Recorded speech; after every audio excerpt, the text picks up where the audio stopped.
Yeah. Okay, are you ready? I am ready. Okay, good. We all live in a yellow.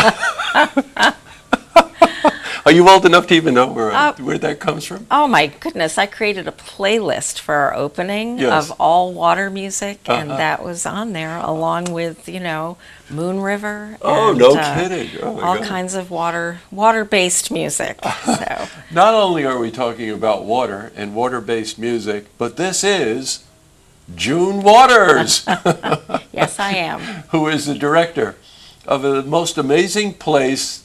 I can't even tell you how amazing this place is, but you're going to go, so you're going to find out for yourself. It's the World Awareness Children's Museum right in Glens Falls, on Ridge Street, right? Warren Street. Warren Street. I know, I always get that wrong because that's circled and I never know which way Right, to exactly. go. Just Right, Warren Street. right off the main circle, Centennial Circle, I think it's called. Right up the street from the Hyde Collection. Yes, so. that's true. And this is just an absolutely amazing place. Well, you might recall, I interviewed June a couple of months ago when they were getting ready to open an exhibit that I was so taken with that I asked you to come back after it was open so we could talk about it. It's called Water, Water Everywhere. Yes, And it's about immersing, pun intended, children 2 years on to what it might be like to be underwater.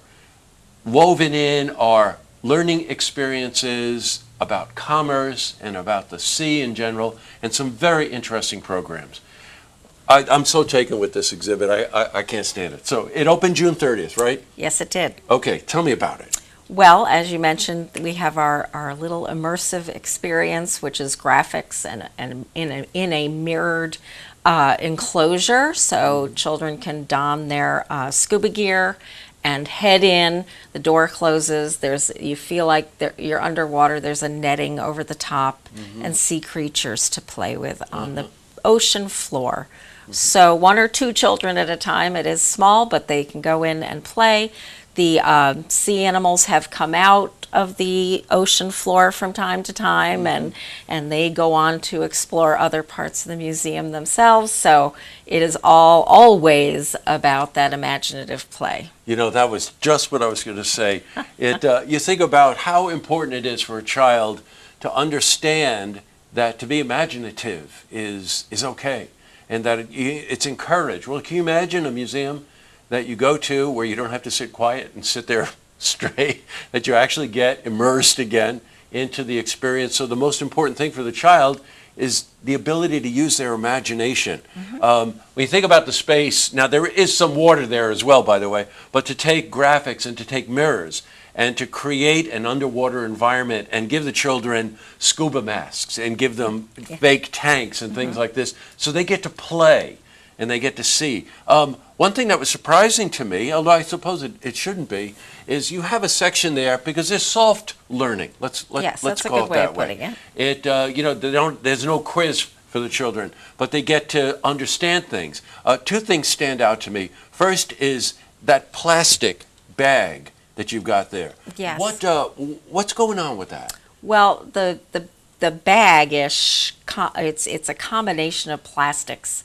You read so much today about the islands of plastic in the ocean. So, to include this in an educational but not, bringing down the experience of learning, but helping children become aware, as so many are. The education on this has been very good, but we have this interesting kind of hanging of plastics, bottles and nets, and the plastic 6-pack things, and then there's there's a panel of information that helps parents engage children with why do we have this hanging in our immersive space that describes the effect plastics have on sea life and how people are getting rid of plastics. I mean, we always like to include what's working, what's helping, as Mr. Rogers always says, look for the helpers. So we always try to include that when we're talking about something that that can be challenging for kids. What's happening to help this, and what can they do to help it? Right. That's wonderful, because that's a well-rounded way of teaching. Well, we hope is so. To get them involved. We have a couple of other things I want to cover, and we're short on time. But there's also a wonderful part of the exhibit that shows commerce, that shows how ships move around the world and get through canals and travel the oceans. And of course, the soft learning there is, this is commerce. This is how commerce works on our planet. And there's all kinds of nuance and subtleties about the learning experience there.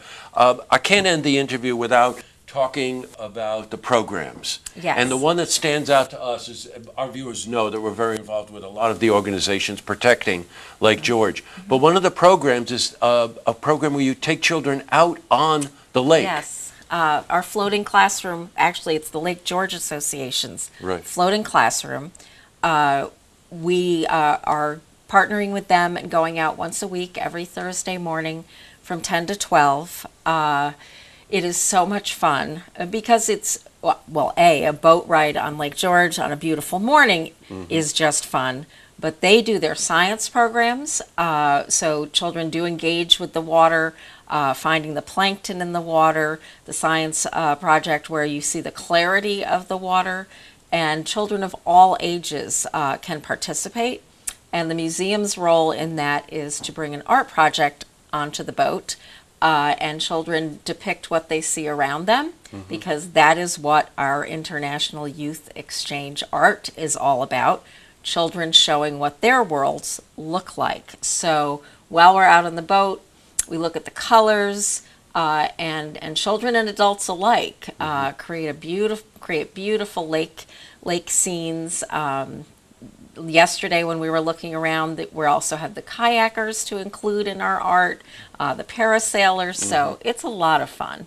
It is really, it really is. And if you go to the museum, you'll see the art all over the walls, because the world awareness children's museum, so it really does represent cultures from all over the world.